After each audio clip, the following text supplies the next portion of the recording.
Secunderabad Monda market division పరిధిలో గడప గడపకు కాంగ్రెస్ పేరిట పాదయాత్ర చేయనున్నట్లు కాంగ్రెస్ సీనియర్ నాయకుడు సంతోష్ యాదవ్ తెలిపారు. ఈ సందర్భంగా ప్రజా సమస్యలను తెలుసుకునేందుకు గడప గడపకు కాంగ్రెస్ పోస్టర్ ఆవిష్కరించారు. అనంతరం ఆయన మాట్లాడుతూ కాంగ్రెస్ పార్టీ ఇటీవల జరిగిన మున్సిపల్ ఎన్నికల్లో విజయకేతనం ఎగరవేసిన నేపథ్యంలో రాబోయే గ్రేటర్ హైదరాబాద్ ఎన్నికల్లో అవే ఫలితాలు పునరావృతమవుతాయని తెలిపారు.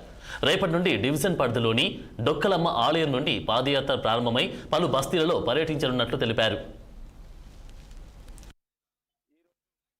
ఈరోజు చాలా సంతోషంగా ఉంది.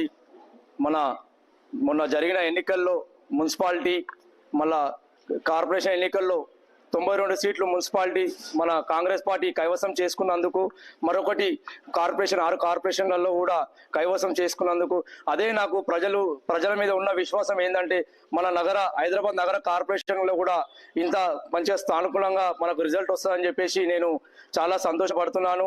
అదే విధంగా మా మోండా డివిజన్లో నేను ముందుకొస్తున్న గడప గడప కాంగ్రెస్ అనే నినాదంతో ప్రజలకు ఎటువంటి సమస్యలు ఉన్నా కూడా వాళ్ళు మాకు తెలియజేస్తే మా ఎమ్మెల్యే గారి దృష్టికి తీసుకెళ్లి అవన్నీ పరిష్కరిస్తా అని చెప్పేసి మా కాంగ్రెస్ నాయకుల సమక్షంలో మీడియా ద్వారా తెలియజేస్తున్నాను.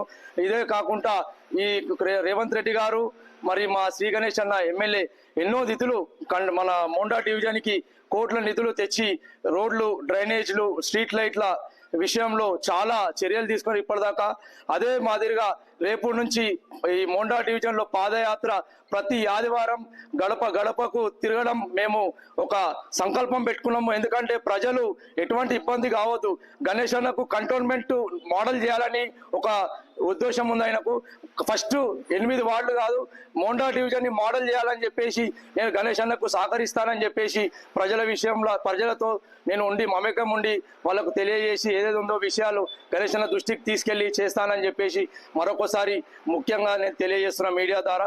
ఇక్కడికి వచ్చిన కాంగ్రెస్ పార్టీ నాయకులందరికీ నా మనస్ఫూర్తిగా అభినందనలు. మీడియా మిత్రులందరికీ కూడా సంగారెడ్డి సెంట్రల్ జైలుకు మాజీ మంత్రి డిప్యూటీ ఫ్లోర్ లీడర్ హరీష్